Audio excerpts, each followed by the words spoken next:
vamos a hacerlo en la primera carta a los Corintios en el capítulo 11. Amén. Recordemos que hoy vamos a tener una reflexión sobre lo que es la cena del Señor. Amén. Ya que el día sábado tendremos nuestra fiesta. Amén. Nuestra fiesta de acción de gracias y celebraremos la ceremonia de la cena del Señor. Amén. Entonces vamos a recordar algunas cositas importantes que nos enseña la palabra acerca de esto. Amén. Entonces ubíquese por favor en 1 Corintios capítulo 11 y vaya al versículo 23. Vamos a hacerlo antes desde el versículo 17, como para analizar todo el contexto de este pasaje que el apóstol Pablo le escribe a la iglesia en Corinto. Amén.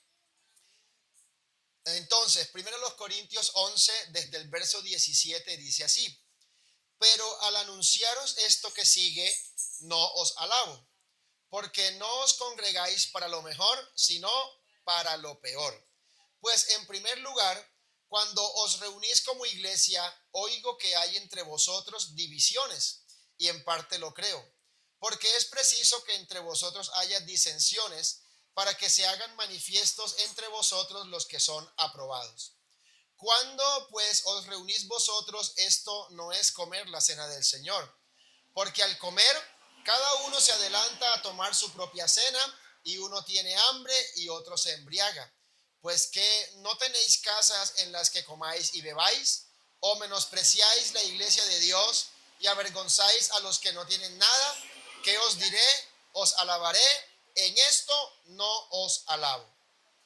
Porque yo recibí del Señor lo que también os he enseñado, que el Señor Jesús, la noche que fue entregado, tomó pan, y habiendo dado gracias, lo partió y dijo: tomad, comed, esto es mi cuerpo que por vosotros es partido, haced esto en memoria de mí. Asimismo tomó también la copa después de haber cenado, diciendo: esta copa es el nuevo pacto en mi sangre, haced esto todas las veces que la bebiereis en memoria de mí. Así pues, todas las veces que comiereis este pan y bebiereis esta copa, la muerte del Señor anunciáis hasta que Él venga. De manera que cualquiera que comiere este pan o bebiere esta copa del Señor indignamente, será culpado del cuerpo y de la sangre del Señor. Por tanto, pruébese cada uno a sí mismo y coma así del pan y beba de la copa. Porque el que come y bebe indignamente sin discernir el cuerpo del Señor, juicio come y bebe para sí. Por lo cual hay muchos enfermos y debilitados entre vosotros, y muchos duermen. Si pues nos examinásemos a nosotros mismos, no seríamos juzgados. Mas siendo juzgados, somos castigados por el Señor, para que no seamos condenados en el mundo. Así que, hermanos míos, cuando os reunís a comer, esperaos unos a otros. Si alguno tuviere hambre, coma en su casa, para que no os reunáis para juicio. Las demás cosas las pondré en orden cuando yo fuere. Amén. Oremos al Señor, que Él sea hablándonos en esta noche. Bendito Dios, en esta hora te damos gracias por este momento que podemos tener para que tu palabra hoy corra y sea glorificada. Nos disponemos, Señor, con todo nuestro ser, con la mejor actitud, la mejor disposición para recibir tu palabra. Hoy tú nos hablas y tu iglesia escucha. Abre nuestro entendimiento, Señor, para que podamos comprender claramente lo que tu palabra hoy quiere hablarnos. Lo pedimos en el nombre de Jesús. Amén. Amén. Pueden sentarse, mis hermanos, y vamos a estar muy atentos. Le pido el favor a los niños, vamos a estar atentos. Amén. Porque esto también es importante para nosotros. Amén. Vamos entonces, mis hermanos, como lo mencioné hace unos minutos, a tener una reflexión, a recordar algunas cosas. Yo sé que ustedes, aquí los que veo, casi todos ya han tomado más de una vez la cena del Señor. No es la primera vez que lo vamos a hacer, pero siempre es bueno recordar, repasar, ¿cierto? Volver a revisar algunas cosas importantes. Y vamos hoy, con la ayuda del Señor, a revisar dos punticos me parece que son muy importantes. Y el primero es sobre los que pueden participar de la cena del Señor y lo que significa participar indignamente. Amén, como hacer una aclaración sobre estos dos puntos. En primer lugar, es importante tratar de comprender el contexto de lo que estaba pasando en la iglesia de Corinto, porque usted miró en los primeros versículos que leímos que el apóstol estaba haciendo un llamado de atención fuerte a la iglesia, ¿cierto? Que le dice, en esto no os alabo. O sea, esto es algo de lo que no los puedo felicitar. Al contrario, tengo que hacerles un llamado de atención por lo que están haciendo. ¿Y por qué razón? Porque los hermanos en Corinto habían tomado de la cena del Señor como una fiesta mundana cualquiera y no le estaban dando la solemnidad que esto requería. Cuando usted ve en Hechos capítulo 2, que ya está como ese nacimiento ya oficial propio de la iglesia, ¿verdad?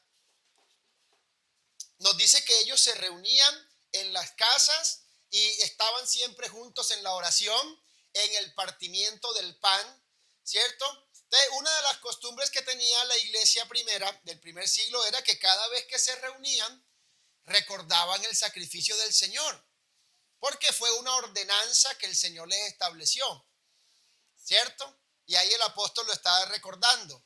Porque yo recibí, ¿cierto?, del Señor lo que ahora les voy a enseñar, que el Señor Jesús, eso está en Mateo 26, cuando el Señor se reunió a celebrar la Pascua con sus discípulos y después de que haber comido, tomó pan y dijo, este pan, este es mi cuerpo que por vosotros es partido, ¿cierto? Y el vino, este es el nuevo pacto en mi sangre. Ahí el mismo Señor instituyó la cena y dejó la ordenanza, haced esto en memoria de mí.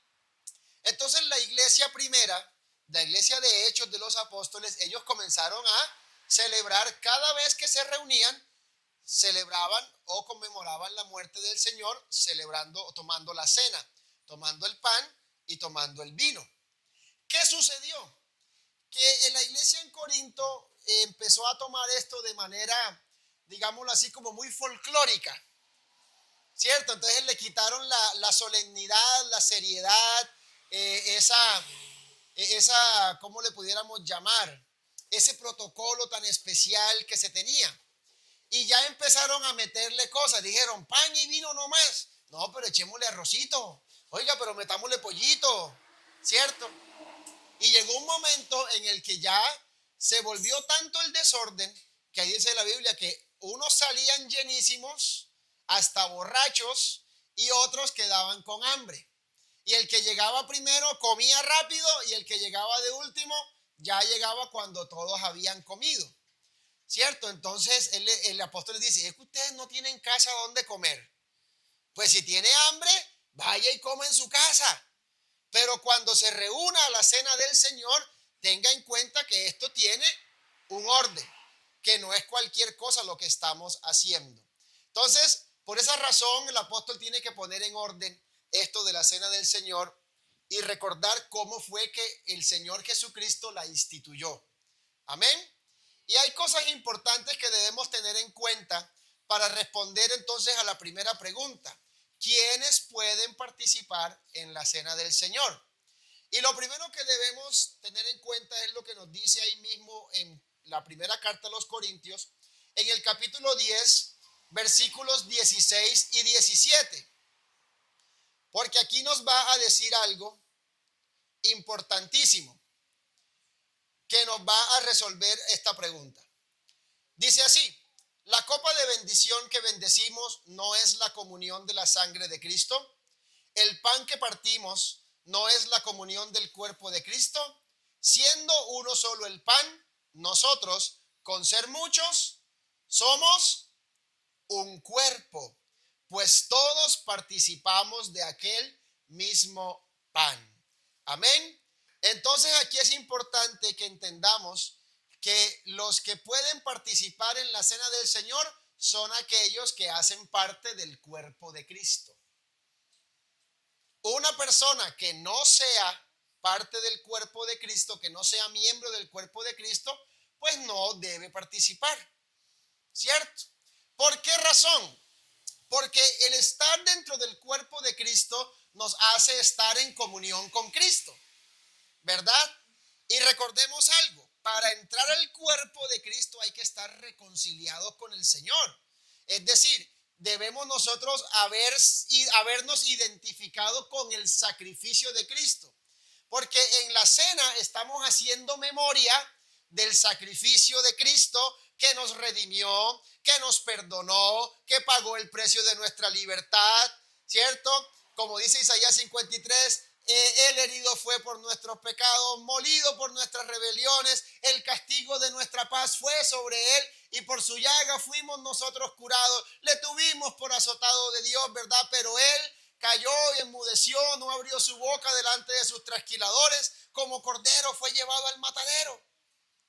Entonces, una persona que todavía no se ha identificado con el Calvario, pues ¿qué va a celebrar acá si todavía no ha recibido los beneficios de la obra del Calvario? Y ahora bien, ¿cómo entonces esa persona recibe los beneficios de la obra del Calvario? Por el bautismo. Claro, antes del bautismo está el arrepentimiento y la conversión. El nuevo es todo lo que es el nuevo nacimiento. Y el bautismo es un punto importante. Todo aquel que ha nacido de nuevo en un acto de obediencia al evangelio se hace bautizar en el nombre de Jesucristo. Claro, ha pasado, y eso hay que explicarlo, que hay gente que no se ha arrepentido ni se ha convertido, pero sí se han bautizado. Ya, eso sí ha sucedido.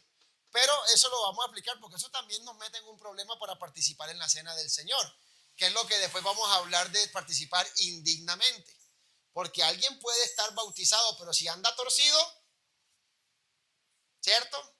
Participaría indignamente. Ahí me estoy adelantando.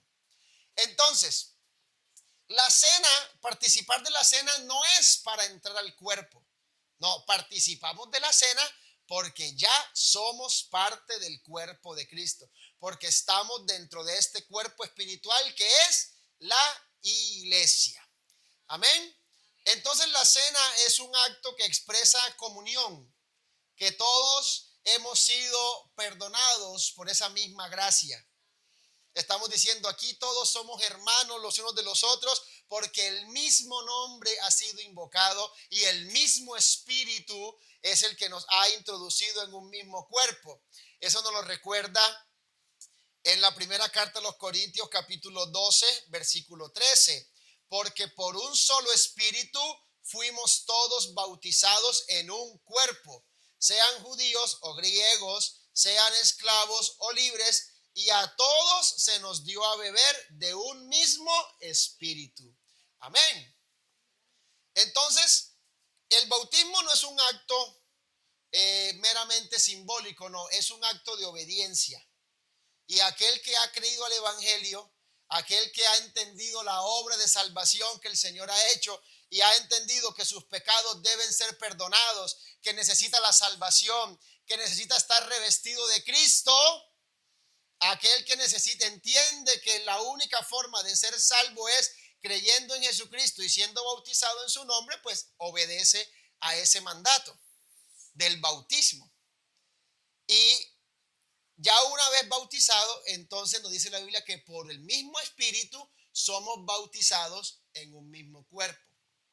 Recordemos que la palabra bautismo no solamente significa sepultura, porque hablándolo del bautismo para perdón de los pecados, ahí está hablando de ser sumergido para ser sepultado, dejar sepultado el cuerpo de muerte. Pero luego hablamos del bautismo en el cuerpo. Claro, esas son dos cosas distintas, pero que suceden ahí en el mismo momento. En el momento en el que alguien es bautizado en el nombre de Jesús, sus pecados han sido perdonados. Ha quedado sepultado el cuerpo del pecado. Y esa persona inmediatamente ha sido sumergida, ha sido bautizada en el cuerpo. Porque bautismo también implica ser sumergidos o estar inmersos. Entonces queda inmerso o metido en el cuerpo de Cristo. Entonces, todo aquel que participa de la cena del Señor debe estar en el cuerpo de Cristo. Y para entrar al cuerpo de Cristo es por el nuevo nacimiento. Ninguno que no haya nacido de nuevo no puede, o sea, el Señor dijo, es necesario. Y cuando Jesucristo dijo es necesario, está diciendo es indispensable. Otra forma de decirlo, sin eso no hay entrada al reino de los cielos. ¿Y quiénes somos los que estamos esperando irnos para el reino de los cielos?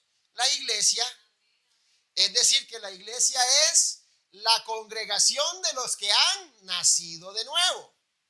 Amén. Entonces, si alguien no es parte de la iglesia en términos espirituales, porque recuerde que no nos hace parte de la iglesia el hecho de vincularnos con una firma, así como usted dice, no, es que yo estoy matriculado en este colegio porque yo firmé un contrato. No, es que yo hago parte de esta empresa porque tengo un contrato laboral o porque yo la fundé. No, no, lo que nos hace parte del cuerpo de Cristo es haber recibido la salvación que el Señor nos ha dado por gracia. Entonces, una persona inconversa no puede participar de la cena del Señor porque no hace parte del cuerpo de Cristo. Amén. Por eso a los amigos siempre les decimos, absténgase de participar. Lo que la visita tiene que hacer ahí, aquel que todavía no ha sido bautizado, lo que tiene que hacer es el proceso de salvación, arrepentirse de sus pecados, entregarle su vida al Señor y decir, quiero ser bautizado en el nombre de Jesús para el perdón de mis pecados. Y después se compromete a andar en santidad, ¿cierto? Y ahí sí ya podrá participar de la cena del Señor. Antes de eso, no. Y aquí quiero hacer una aclaración también importante, mis hermanos. Esto de la cena del Señor no es algo exclusivo de nosotros como Iglesia Pentecostal Unida de Colombia. Claro, estamos seguros de que tenemos la doctrina bíblica, que conservamos la doctrina apostólica que enseñaron los apóstoles en el primer siglo y que no nos salimos de ahí, de ese ordenamiento bíblico. Pero la cena del Señor es algo que celebran todas las denominaciones cristianas, aún los que no tienen la doctrina de la unicidad de Dios. Ellos también practican esto de la cena del Señor. Pero quiero que entendamos algo porque a veces hay personas que han recibido el bautismo en la Trinidad, que es la fórmula bautismal con la que, digamos, normalmente se practica. Recuerde que nosotros practicamos el bautismo en el nombre de Jesucristo, no en los títulos Padre, Hijo, Espíritu Santo, ¿cierto? Y lo practicamos por inmersión. Fíjense que todas las denominaciones cristianas, incluyendo el catolicismo apostólico romano, todas practican el bautismo. Claro, cada una según su vertiente y según algunas diferencias bíblicas que tenemos. Ya, usted se da cuenta, por ejemplo, los católicos bautizan. Claro, bautizan a los niños. Claro, ellos los bautizan porque ellos creen en el pecado original. Ellos creen que se nace siendo pecador. Ya, cosa que nosotros no predicamos así porque la Biblia no nos muestra eso. La Biblia nos dice que se necesita una comprensión del pecado, se necesita un arrepentimiento, una confesión, ¿verdad? Para que la persona pueda entonces entender qué es lo que está ahí sucediendo. Porque eso del pecado original ya no existe. Cristo lo quitó. El Cordero de Dios que quita el pecado del mundo. La humanidad ya no está sometida bajo el pecado, está sometida bajo su propia concupiscencia. Sus propios malos deseos son los que tienen a la humanidad esclavizada. Pero las cadenas ya fueron rotas. El Señor rompió y venció sobre Satanás, venció sobre todos los principados y potestades, los expuso públicamente, triunfando sobre ellos en la cruz. Eso es lo que dice Colosenses 2:14. Y Hebreos 2:14 también dice lo mismo. Así por cuanto los hijos participaron de carne y sangre, él también participó de lo mismo. ¿Por qué? Porque en esa forma humana era que podía morir. Y cuando murió, venció al que tenía las llaves del imperio de la muerte. Esto es, al diablo. Quiere decir que el sacrificio de Jesucristo le dio victoria total. ¿Cierto? Nos quitó de encima al diablo, nos quitó de encima a la muerte y a todas las potestades del infierno. Entonces el ser humano tiene total libertad para recibir el regalo que el Señor le da. Por eso es que ahora la responsabilidad de salvación la tiene el ser humano. Porque todo lo que Dios tenía que hacer para salvarnos, lo hizo. Y cuando Él dijo consumado es, tarea hecha. Al que le toca ahora es al ser humano tomar la decisión. Por eso el apóstol Pablo nos recuerda algo. Nos dice, por la desobediencia de Adán, nos recuerda la similitud, ¿cierto?, entre Adán y Cristo. Y presenta a Cristo como el postrer Adán. Entonces nos dice, Adán desobedeció. Por la desobediencia de Adán, el pecado entró. Y por el pecado, la muerte pasó a toda la humanidad. Todos pecaron, estamos destituidos de la gloria de Dios. Pero Cristo, que es el postrer Adán, o sea, otro hombre, otro ser humano, por culpa de él, toda la humanidad estuvo destituida. Pero Cristo, por la obediencia de Cristo, todos nosotros somos restituidos. O sea que por la obra de Cristo, nosotros podemos estar en paz con Dios. Pero ¿a quién le deja la responsabilidad de obedecer al evangelio y de creerlo? A nosotros. Es responsabilidad del ser humano creer y obedecer al evangelio. Y eso, oiga, esto nada más para explicar que el bautismo de los católicos está mal, según la Biblia, ¿verdad? Entonces, todas las denominaciones cristianas practican el bautismo, ¿ya? Y para ellos todos tienen su concepción del bautismo. Obviamente nosotros tenemos que decirles lo que dice la Biblia, que el bautismo es para el perdón de los pecados, que el bautismo es un acto de obediencia de la persona. ¿Amén? No es simplemente mojarlo y ya, porque hay algunos que van por emoción y no van por convicción. Hay algunos que van a las aguas del bautismo porque les pareció chévere y algunos pensaron, uy, me pego este bañito y se me acaba la mala suerte. A mí me coge allá el pastor y me hunde y me invoca el nombre del Señor y ya yo quedo listico para que me vaya siempre bien, haga lo que haga. No, no es para eso. Por eso tenemos que enseñar bien por la palabra lo que significa el bautismo, ¿verdad? El bautismo en el nombre de Jesús. Y entonces podemos decir también que el bautismo es la manera del testimonio público de que alguien está siendo vinculado al cuerpo de Cristo. Entonces quiero hacer aquí otra aclaración para concluir el punto de por qué una persona que ha sido bautizada en la Trinidad tampoco debería participar de la cena del Señor en nuestra iglesia. Y la razón es que este cuerpo tiene una cabeza y la cabeza es Jesucristo. ¿Y qué nombre debe tener la cabeza? Si la cabeza es Jesucristo, ¿cuál es el nombre que tiene el cuerpo? Jesucristo. Se lo explico desde Génesis. El Señor hizo al hombre, ¿y qué nombre le puso? Adán. Y cuando hizo a la mujer, ¿qué nombre le puso Dios? Adán. Y puso el nombre de ellos Adán.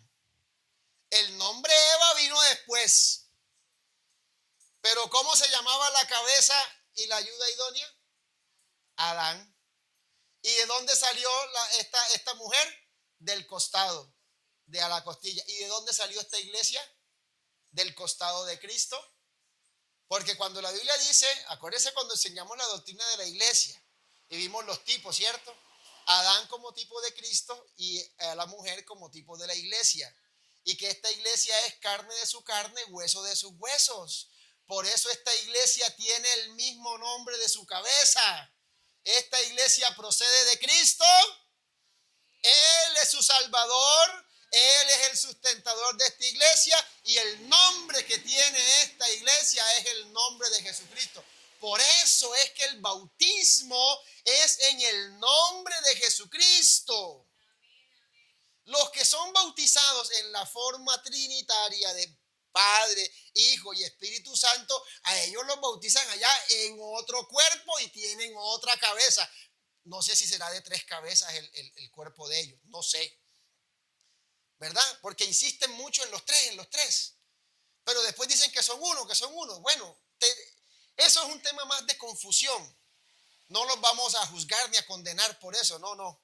Seríamos irrespetuosos.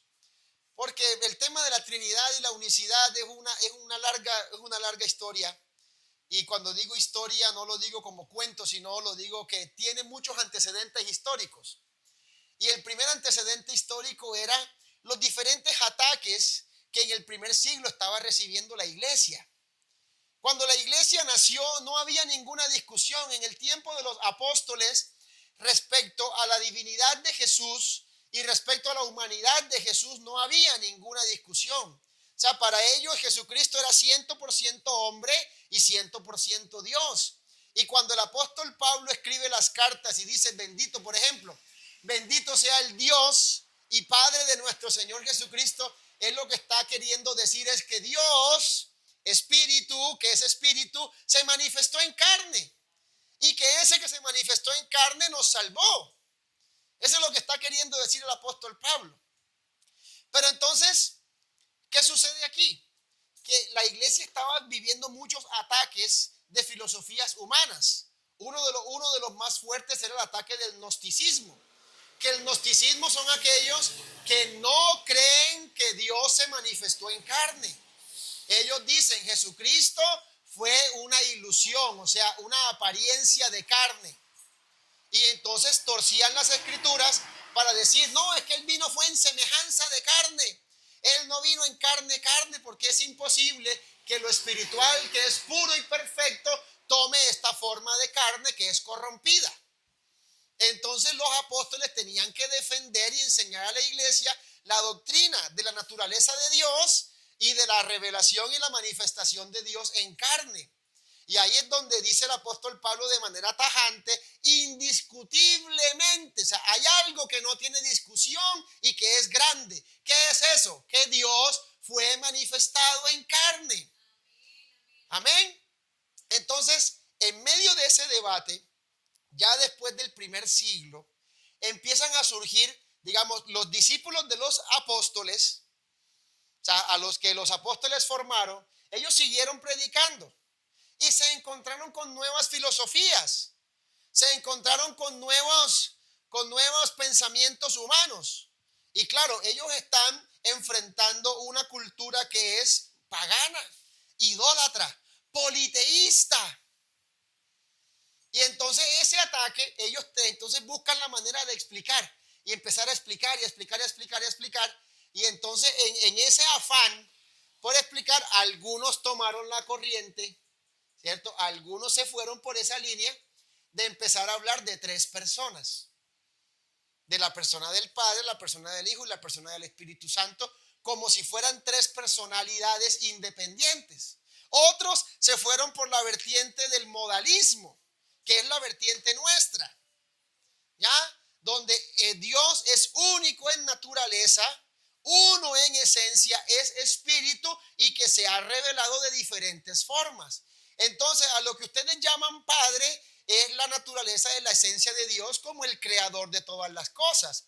Pero el Hijo no es una segunda persona, el Hijo es su manifestación en carne. Y el Espíritu Santo es su manifestación gloriosa de que el Hijo ha sido exaltado. Entonces ellos nos dicen, es que usted cree en el modalismo, es una herejía. Eso es una discusión que vino tiempo después.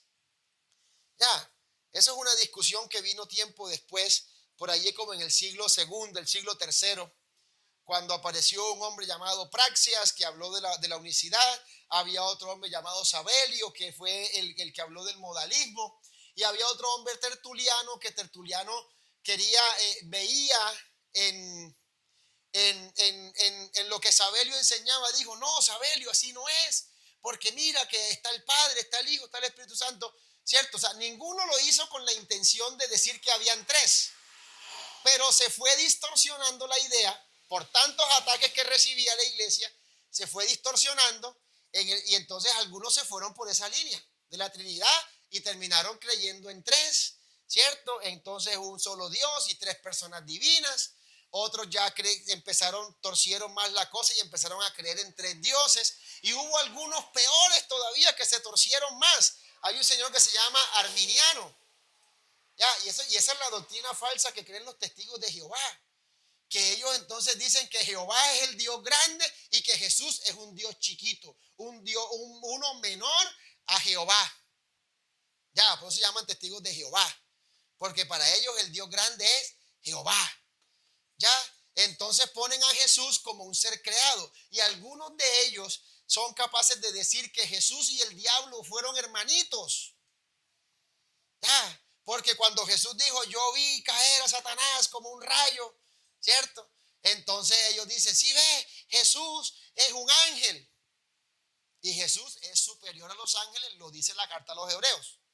Entonces, se formó esa tanta discusión, pero lo que quiero que entendamos, mi hermano, es que la doctrina bíblica es clara. El bautismo es en el nombre de Jesucristo, porque no en ningún otro hay salvación y no hay otro nombre bajo el cielo dado a los hombres en que podamos ser salvos. Punto final. Eso no tiene más debate. Y si usted le quiere meter la explicación a la fórmula trinitaria, pues muéstreme quién es el Padre, porque Padre es un título, ¿cierto? Padre es algo que sucede así como por casualidad. Yo no nací siendo padre. Yo me hice padre porque tengo un hijo, ¿cierto? Entonces cuando decimos que Dios, el Padre, estamos hablando de que Él es Padre porque es el creador de todas las cosas y porque Él engendró al Hijo, ¿verdad? Pero cuando vemos hijo, ¿por qué es hijo? Porque fue engendrado. Pero no hay un hijo eterno. O sea, en su naturaleza Él no es hijo. Hijo es un modo que tuvo que asumir, una función que tuvo que asumir para ser mediador, ¿cierto? Por eso dice la Biblia, hay un solo Dios, un solo mediador entre Dios y los hombres, Jesucristo hombre. ¿Verdad?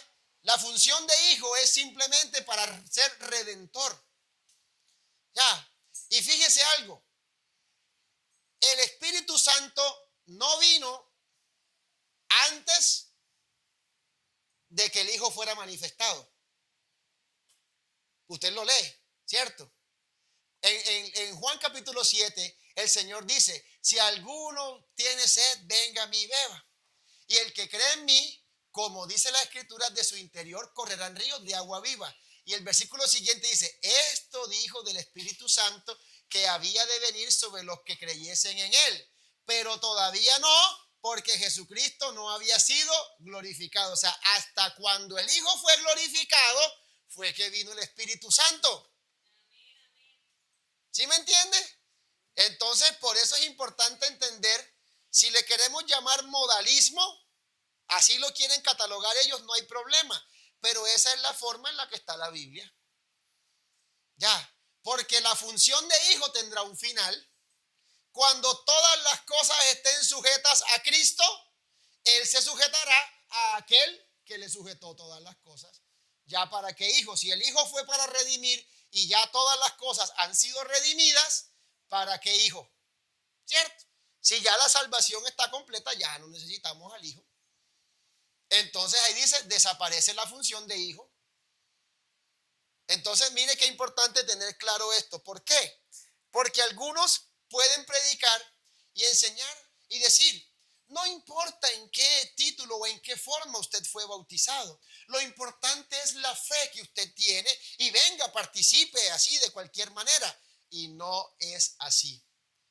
Porque nosotros tenemos una cabeza y esa cabeza tiene un nombre y este cuerpo tiene el mismo nombre de su cabeza y esa cabeza es Jesucristo. Y nosotros hacemos parte de ese cuerpo en el cual el nombre de Jesucristo ha sido invocado sobre nosotros. Por eso usted es mi hermana y mi hermano. Porque tiene el mismo nombre que yo tengo. Está revestido y el mismo Espíritu fue el que lo introdujo usted en este cuerpo y me introdujo a mí en este cuerpo. Aquel que fue bautizado en otra fórmula está en otro cuerpo. Por eso no le decimos, no lo haga. No participe de la cena del Señor. Si allá en su iglesia lo hacen, es allá en su iglesia.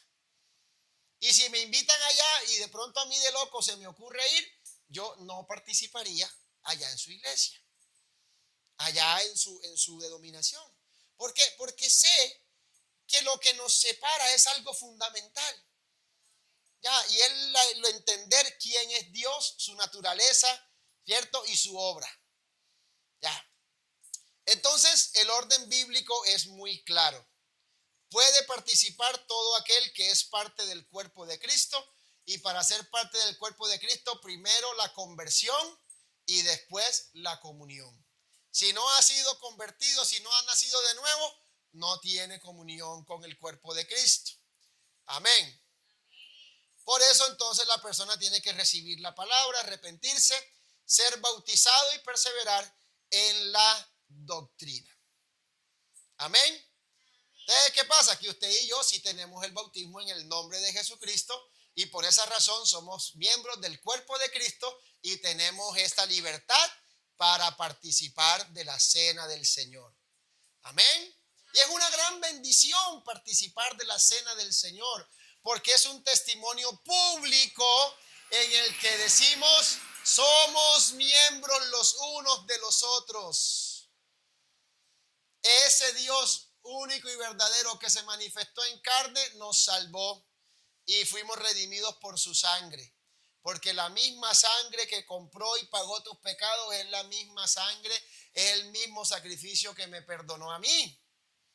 Amén. Entonces, no pensemos de manera errada. Y obviamente la cena no es para, sino porque.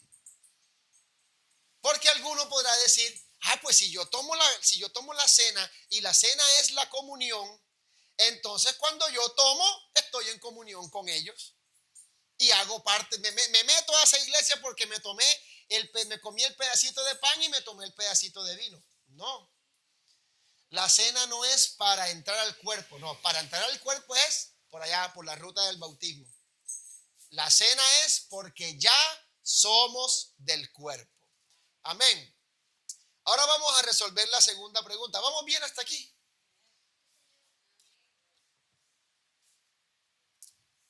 Bueno, gloria a Dios, vamos entendiendo. O de pronto vamos recordando. ¿Qué significa participar indignamente? Ahí leemos en 1 Corintios 11:27. De manera que cualquiera que comiere este pan o bebiere esta copa del Señor indignamente, será culpado del cuerpo y de la sangre del Señor. Entonces, obviamente una persona que no ha entregado su vida al Señor, si participa de esto, pues obviamente digamos que pues no lo podemos juzgar en el sentido de que lo está haciendo con ignorancia. Y el Señor pasa por alto nuestra ignorancia. ¿Ya? Y una de las cosas que como iglesia debemos tener claro es conocer bien a las personas. Conocer bien a las personas y saber quiénes sí pueden participar y quiénes no. Nosotros aquí sabemos quiénes son los que no son bautizados, y a ellos no les pedimos el favor de que no participen. Claro, es difícil cuando hay una iglesia mucho más grande. De pronto usted no conoce a todos los hermanos y de pronto la junta local va repartiendo el pan, va entregando el vino, y puede pasar que alguien lo tome, pero lo hace de pronto con una ignorancia inocente, digámoslo así. No lo hace con una mala intención. Claro, por eso lo expliqué al comienzo, para que usted esté pila si ve que hay alguno por allí que no hace parte del cuerpo de Cristo, decirle: por favor, absténgase. Ay, pero ¿por qué yo quería tomar? Yo luego le explico, ¿cierto? Luego se lo explico. Es que vea, este ordenamiento de la cena del Señor, hasta los católicos lo tienen. Ellos le llaman la comunión, ¿verdad? Claro, ellos también tienen ahí una pequeña desviación, digo pequeña como de manera sarcástica, con respecto a la cena, porque ellos la hostia, ellos dicen cuerpo de Cristo, porque ellos creen en la transustanciación. La transustanciación es pensar que ese pedazo de hostia o ese trozo de pan literalmente es el cuerpo de Cristo. Y recordemos que eso es símbolo. O sea, ese pan sigue siendo pan y no deja de ser pan. Ya, sino que simboliza el cuerpo de Cristo. Amén. Y la sangre, el vino, no es literalmente la sangre, porque eso es lo que creen ellos, en la transustanciación. Hay otros que creen en la consustanciación. Es decir, que ellos dicen que ese pan es solamente pan, pero que en el momento en el que oramos y lo santificamos, es pan y también cuerpo de Cristo en el mismo sentido.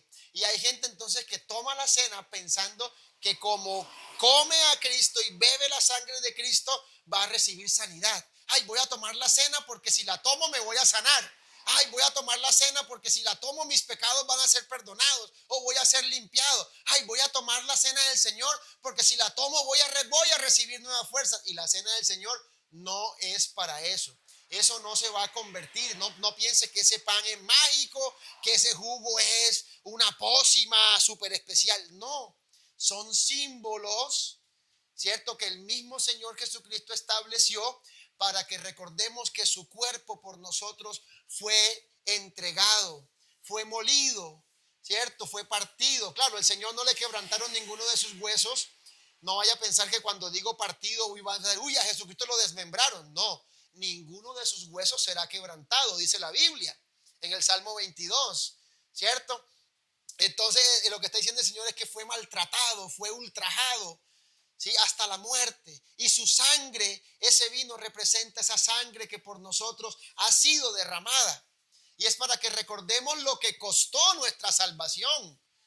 A nosotros nos salió gratis, pero el Señor pagó todo. ¿Cómo no agradecerle y cómo no alabarle? Claro que sí. Por eso es que cuando estamos en la cena del Señor y recordamos el sacrificio de Cristo, se nos derraman lágrimas y el Señor comienza a moverse en medio nuestro porque empezamos a recordar eso tan maravilloso que Él hizo. Y de pronto en ese momento de devoción espiritual, alguien empieza a hablar en lengua. ¡Gloria a Dios! Pero no podemos decir que si alguien toma la cena del Señor recibe el bautismo del Espíritu Santo. No lo podemos decir porque eso no lo enseña la Biblia. No podemos decir que tomando la cena del Señor alguien se sana, pero sí podemos ver que hay enfermos por tomar indignamente. ¿Ya? Porque una vez alguien dijo, tome la cena del Señor y en esta hora reciba sanidad. Y la persona se dijo, uy, si me sano con un pedacito de pan, ¿qué tal con 5? Y se cogió así un montón de pan y se los embutió y se mandó un vasado del jugo de la vid. Porque dijo, no, si con este poquito me sano, ¿qué tal con bastante? Ajá. Que no le pase como el papá de un pastor amigo mío, que le dijeron que la hoja del tabaco era buena para el asma. Y entonces le dijeron que eso nada más era una gotitica, que tenía que coger el tabaco y mojarlo y no sé qué. Bueno, le explicaron y total que le dijeron que era, mejor dicho, la punta de la cuchara nomás y ¡tac! Y ya. Y eso es lo que tenía que ponerse, no sé qué. Y él dijo, si la puntica es buena, ¿qué tal la cucharada entera? Y se mandó la cucharada entera y casi se muere ese viejo. ¿Cierto?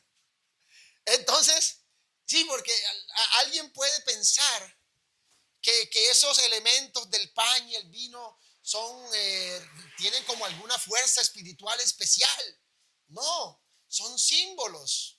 Claro que sí, oramos y santificamos eso. Porque en ese momento ese pan deja de ser cualquier pan por ahí. No, ese pan empieza a simbolizar el cuerpo del Señor. Y pues lo hacemos sin levadura porque así fue el principio. Cristo, ¿cierto? Es la Pascua y la Pascua es la fiesta de los panes sin levadura. Porque en ese contexto la levadura era símbolo de la falsa doctrina, de la contaminación del mundo. Por eso lo hacemos con pan sin levadura. Claro, si no conseguimos pan sin levadura, no hay problema, lo podemos hacer con un pan normalito. Lo importante es que entendamos el significado simbólico de eso. Entonces, participar indignamente, ya resolvimos, los que no son parte del cuerpo de Cristo no deben participar, los que han sido bautizados en la fórmula trinitaria tampoco deben participar. Ahora bien, ¿qué pasa si un creyente bautizado en el nombre de Jesús podría participar indignamente? Sí. ¿En qué momento? En el momento en el que no discierna el cuerpo de Cristo. ¿Qué significa no discernir el cuerpo de Cristo? Porque eso es lo que dice el versículo 29. Porque el que come y bebe para sí, ahí 1 Corintios 11, 29, porque el que come y bebe indignamente, ¿y qué dice entre comas? Sin discernir el cuerpo del Señor. Entonces debemos entender qué significa discernir el cuerpo del Señor. En primer lugar, Discernir el cuerpo del Señor significa reconocer el valor y la relevancia y la importancia del sacrificio del Señor Jesucristo.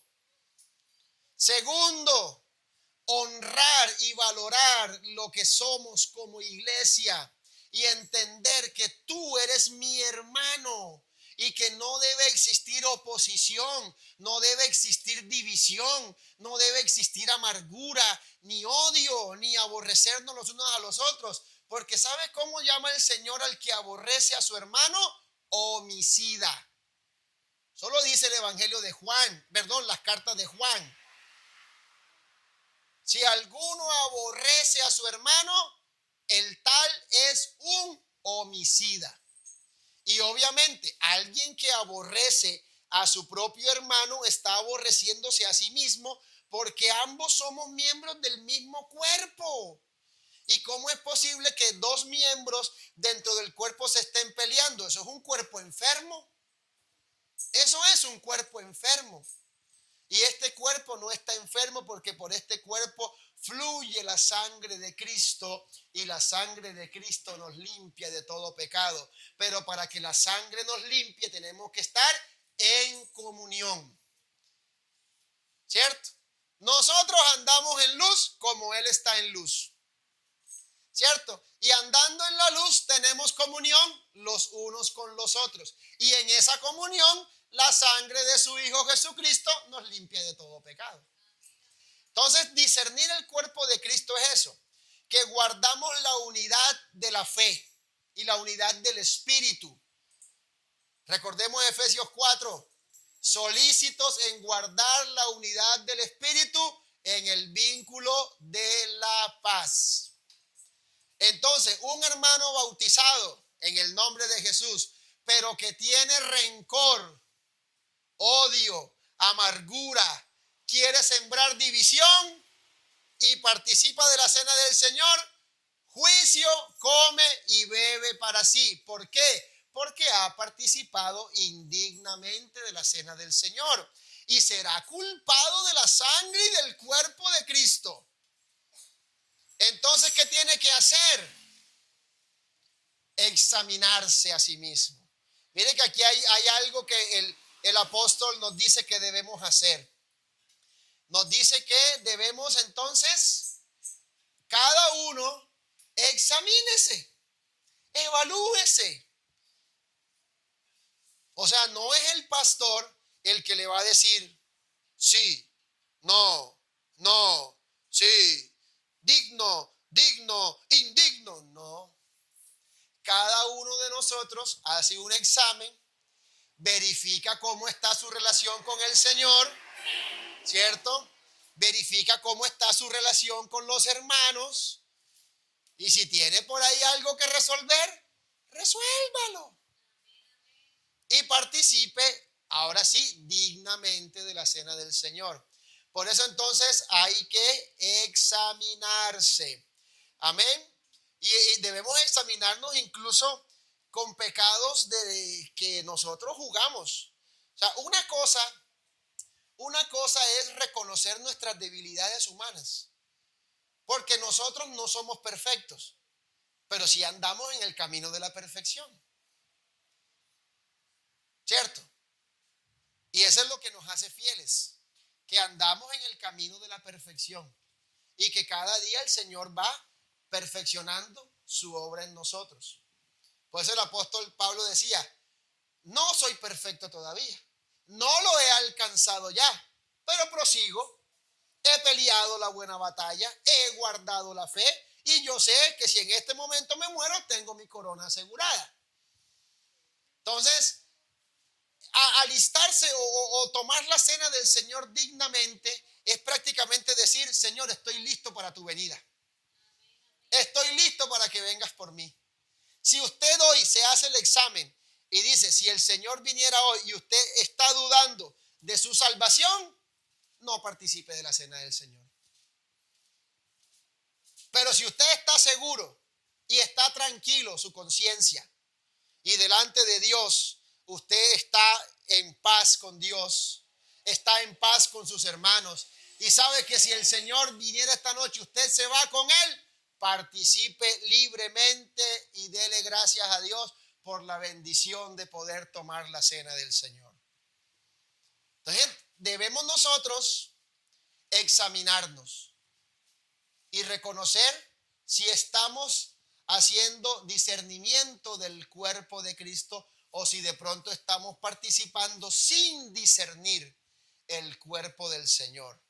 Eso es importantísimo, ¿ya? Entonces, hermano, pero es que yo tengo debilidades. Hermano, pero es que yo tengo problemas. Ya lo reconoces, hay un buen paso. Estás reconociendo que eres débil. Pero cuando digo soy débil, entonces soy fuerte porque el poder de Dios se perfecciona en mi debilidad. Pero una cosa es ser débil, para lo cual no habría ningún impedimento de participar. Si usted se reconoce, ¿cierto? Como dice el apóstol en Romanos, usted piensa de sí con cordura. Usted no debería tener más alto concepto de sí que el que debe tener. Y el apóstol dice, el que crea estar firme, tenga cuidado, no va a ser que se caiga. Ya, entonces nosotros pensamos con cordura y pensar con cordura es reconocer que dependemos de Dios, que necesitamos de Él, que no somos perfectos, que todavía humanamente tenemos debilidades, luchamos con cosas, todavía por ahí los deseos de nuestro corazón a veces nos quieren jugar una mala pasada, pero usted siempre está concentrado en Señor, quiero serte fiel, Señor, quiero serte fiel, Señor, quiero guardarme para ti, Señor, perdona mis errores, a veces esos que cometo por ignorancia, porque estoy en el proceso de ser perfeccionado. Participe tranquilamente. El problema es cuando hay en nuestra mente y en nuestro corazón cierta rebeldía. Y entonces queremos que sea, sabemos que estamos mal, pero queremos como el burrito, ¿se acuerdan? Que es falto de entendimiento y todavía quiere estar ahí peleando con eso y queriendo que sea Dios el que se le acomode a su manera equivocada de vivir. Ya, y entonces, sabe que la mentira está mal, pero sigue siendo mentiroso. Sabe que robar es malo, pero sigue ahí metido en las cosas torcidas. Y el Señor le habla y le dice y tal, y endurece el corazón. Entonces, si alguien tiene el corazón endurecido y tiene cosas ocultas que las ha ocultado deliberadamente, o sea, intencionalmente, que sabe que está mal, pero dice, con tal de que no me vean todo bien, ¿cierto? O sea, alguien que es hipócrita, un doble cara, ¿cierto? Que se muestra así como, ¡ay, qué santo! Y después allá escondido se porta así torcido, pero no lo hace porque sea débil. Lo hace es porque quiere estar jugando entre el deseo de la carne y después pensar que puede satisfacer el deseo del espíritu. Ya, esa es la persona que si participa de la cena del Señor en esa condición, no discierne el cuerpo de Cristo porque no está entendiendo que los que somos miembros del cuerpo de Cristo somos aquellos que hemos sido trasladados del reino de las tinieblas, nos sacaron de allá y ahora estamos ¿en dónde? En el reino de la luz. Le pertenecemos al Señor, somos de Él, no hacemos lo que nosotros queremos, porque ya no vivimos nosotros, es Cristo el que vive en nosotros y lo que hacemos, todo lo hacemos para agradarlo, para exaltarlo, para glorificarlo. Entonces, cuando yo no entiendo eso y participo de la cena del Señor, participo indignamente. Entonces, la rebeldía, porque la rebeldía es eso, que la persona sabe que está mal, pero no se quiere corregir. Dios le da todas las herramientas para que se corrija y él dice no, y no, y no, y no. Pero quiere participar de la cena del Señor. Participa, dale. No te lo vamos a prohibir. Pero debes entender que come juicio para ti. Come y bebe juicio para sí. Oye, y el apóstol Pablo dice que Por lo cual, o sea, por esa razón, hay muchos enfermos y debilitados entre vosotros. Y muchos duermen. Y ese duermen no es que se fueron a echar un sueñito. No, es que se murieron. Entonces, ¿qué tenemos que hacer? Examinarnos a nosotros mismos para no ser juzgados. Pero si somos juzgados, somos castigados por el Señor. O sea, esa persona que participa indignamente, quizás se salve, pero va a ser juzgado por el Señor. Porque ahí Dios mismo dice, para que no seamos condenados con el mundo. O sea, no se va a ir a la condenación con el mundo, pero el Señor sí va a juzgarlo. Y uno de los juicios que el Señor puede dar ahí los dice, ¿cierto? Juicio de enfermedad, juicio de debilidad, o el Señor le dice, mejor matémoslo para que no se pierda. Entonces, sí, está bien, no se va a perder, no se va a condenar con el mundo, pero yo prefiero que recibir las bendiciones del Señor y no el juicio. Y yo sé que el Señor es misericordioso, grande en misericordia, amoroso, bondadoso, pero no quiero jugar con eso. No quiero estar enfermo ni debilitado y tampoco quiero morirme, aun cuando puedo decir que el morir en Cristo es ganancia, ¿cierto? Pero qué bueno es poder discernir. O sea, lo importante aquí, o sea, el llamado es a discernir el cuerpo de Cristo. Y voy a decirlo otra vez, discernir el cuerpo de Cristo es darle esa importancia y ese reconocimiento a la obra de salvación que el Señor hizo en su sacrificio. Que eso no fue ahí que llegó y que no tenía nada que hacer. No, no, no. Que eso todo fue un plan perfecto de Dios para salvar a la humanidad por amor a nosotros, porque de tal manera nos amó que se entregó por nosotros y fue obediente hasta la muerte y muerte de cruz. Murió como morían los peores criminales para que tú y yo hoy podamos decirle, Padre mío, porque antes éramos extranjeros, éramos advenedizos, estábamos ajenos de la vida de Dios, ajenos a la ciudadanía, pero Él se acercó a nosotros para hacernos sus hijos, para hacernos ciudadanos del cielo, miembros de la familia de Dios. Así que ya no somos extranjeros ni advenedizos, somos miembros de la familia de Dios. Y cuando yo le doy la relevancia a eso, estoy discerniendo el cuerpo del Señor.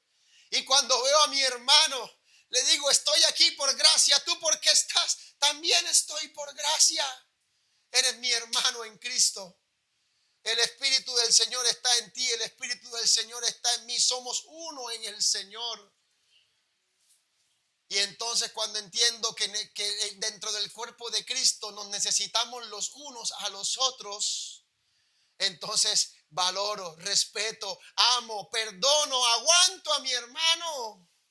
Y eso es discernir el cuerpo de Cristo. Te digo, mira, podemos tener diferencias. Te puede gustar un color, a mí me puede gustar otro. Te puede gustar una comida y de pronto a mí esa comida no me gusta. Pero vamos a dejar todo lo que nos divide, dejémoslo atrás, porque lo que nos une es mucho más fuerte y vamos a guardar la unidad del Espíritu.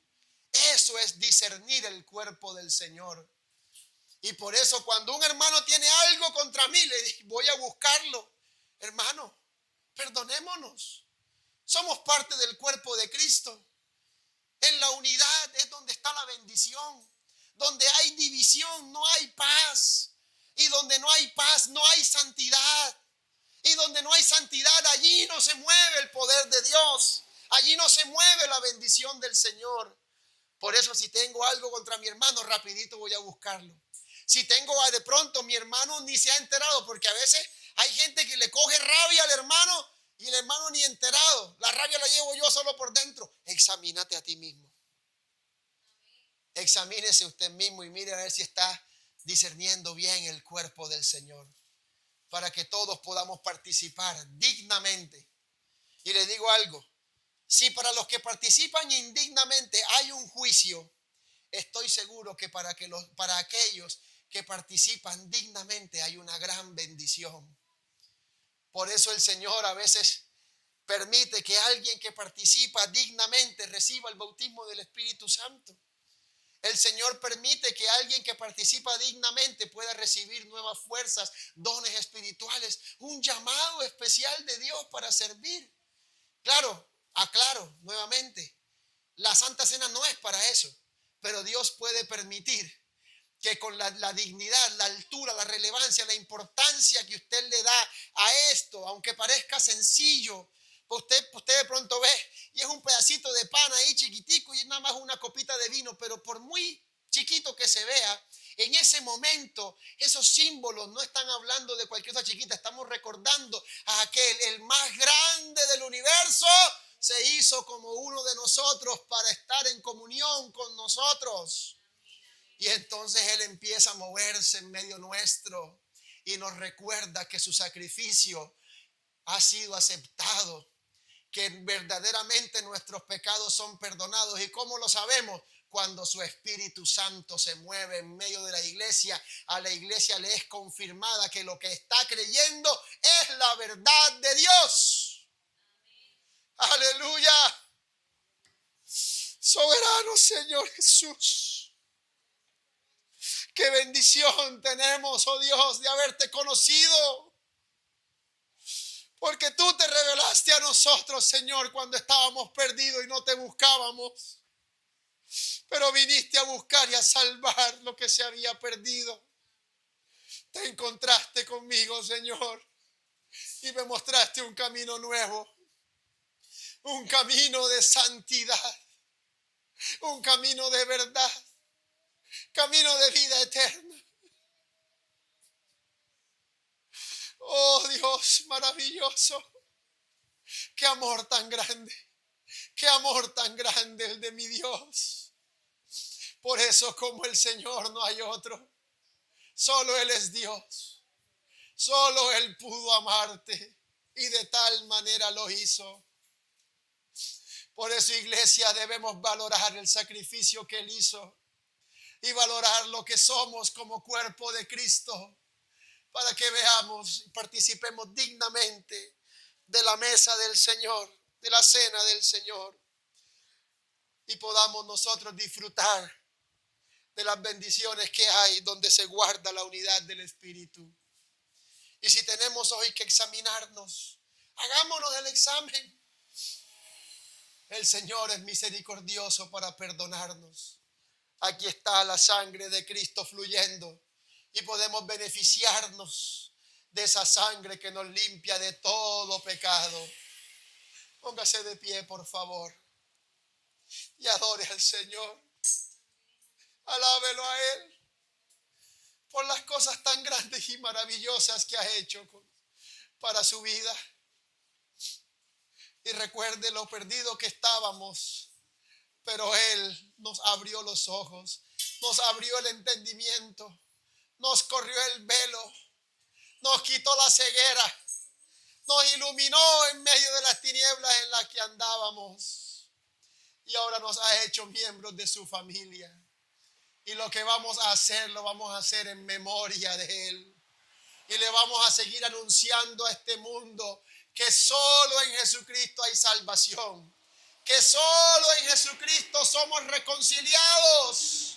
No hay otra manera de estar en comunión con Dios, solamente a través del sacrificio de Cristo. Y nos hemos identificado con ese sacrificio, sepultados para muerte por el bautismo. Aleluya, en su nombre tenemos perdón de pecados y nuestros pecados fueron perdonados. Siéntase perdonado, siéntase salvo. Siéntase hijo de Dios, disfrútelo, créalo que es la verdad de Dios y valórelo, valore lo que el Señor ha hecho y la dignidad que Dios le ha dado como hijo suyo y como parte de su cuerpo espiritual que es la iglesia. Aleluya, gloria a tu nombre, Jesús, gloria a tu nombre, Señor Jesucristo. Te adoramos, Señor. Examina nuestro corazón, Señor. Si quizás aún no somos conscientes de errores que cometemos, tú eres maravilloso y puedes iluminar nuestro entendimiento, Señor. Tú eres el que discierne los pensamientos y las intenciones del corazón. Eres el que saca a la luz esas cosas, Señor, que a ti no te agradan. Perfecciona tu obra en nosotros. Perfecciónala, Señor. Somos barro en manos del alfarero. Tú el alfarero, barro soy yo. Moldea nuestra vida, Señor. Límpiala, purifícala, oh Dios. Perfecciona tu obra en nosotros, Señor. Permítenos, oh Dios, participar dignamente de la cena para celebrar y conmemorar tu sacrificio que nos dio la vida, tu sacrificio que nos ha dado sanidad, libertad, salvación, perdón, restauración y también nos ha dado esperanza de gloria. Porque miramos al futuro y sabemos que solo en Jesús hay vida eterna, que solamente la iglesia es la que se está preparando para ir a las bodas del Cordero, que solamente para la iglesia es para quien está prometida esa mansión celestial que el Señor está preparando. Y nosotros aquí en la cena del Señor decimos: Señor, ven, estamos listos para irnos contigo. Te estamos esperando, Señor Jesús. Tu iglesia te espera, Señor. Tu iglesia anhela ese día en el que tú nos levantes para estar contigo, Señor. Qué felicidad será ir al tribunal de Cristo. Qué fiesta tan maravillosa, hermosa. Nuestra mente no lo alcanza a dimensionar. Humanamente no somos capaces ni siquiera de pensar en lo maravilloso que será esa fiesta. Las bodas del Cordero, no hay manera de imaginarlo. Juan vio un mar, dijo, parece de cristal. Hay unas calles que parecen de oro. No, pero yo estoy seguro que esa mansión celestial brilla más que el oro. Ese mar es mucho más hermoso que el cristal y que cualquier diamante, porque es la santa ciudad de Dios. Y ahí es donde la iglesia, tú y yo, mi hermano, que somos la iglesia, vamos a habitar.